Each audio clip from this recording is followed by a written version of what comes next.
we're going to see if it will charge on the iMacs and then discharge it to see how much capacity is left inside. The cell in question, I believe, is a Sony cell. It's a SF-US18650GR. And the other number is 68117MC16M. I think it's a Sony of some kind.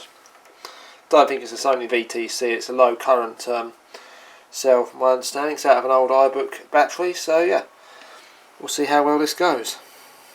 See you in a minute. Okay, so the power going into the cell is so far at 1008 milliamps. When this cell was new, it was around 2000 milliamp hours, or 1960 milliamp hours to be precise, and that was back in 2003. It's not 2001, 2000 like I thought it was. It's 2003, so it's 17 years old. A 17-year-old 18650 out of an iBook G4. 1009, the amperage just dropped right off. We were charging at 1.3 amps. We'll see what this battery can actually do when we discharge it. Just because 1000 milliamps has gone in doesn't necessarily mean 1000 milliamps is going to come out. Some of it might have been lost due to internal resistance and heat generated by charging. Although given the low charge current, I think we'll be alright. Well, relatively low.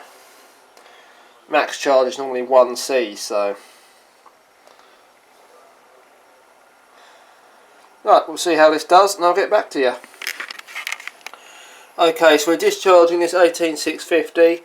We're taking her down to 3 volts and the discharge is going to be at approximately 3 amps to simulate a real world scenario. Yes, you could go lower, but really, who is going to want to discharge an 18650 at only 1 amp? So I think 3 amps is about right.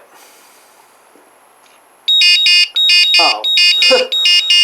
Well, maybe not, because this cell can't even do 3 amps. In fact, with you know, we're at 2.77 volts. That might be because of the thin leads that's on it. It might be due to the cell itself. Let's try again, shall we? That was for a few seconds, so it's sagged.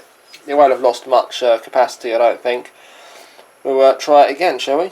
So, let's go down to 1 amp, which is pretty industry standard.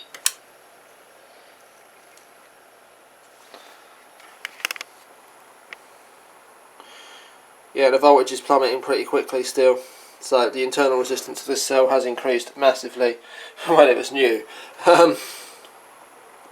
Yeah, look at that. Wow. Right, we'll see how it does and come back once it's discharged. See you later.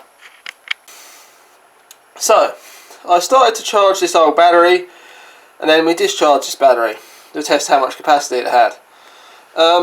At 1 amp discharge, she has 284 milliamp hours left in it after 17 years. So these Sony cells have held up pretty well.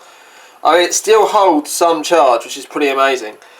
You know, it's not massively usable, but some of those cheap Ultrafire cells you get off eBay that claim to be 9,000 milliamp hours are about this. So, you know, just recycled cells, repackaged to look like new ones, and they're putting out similar performance. So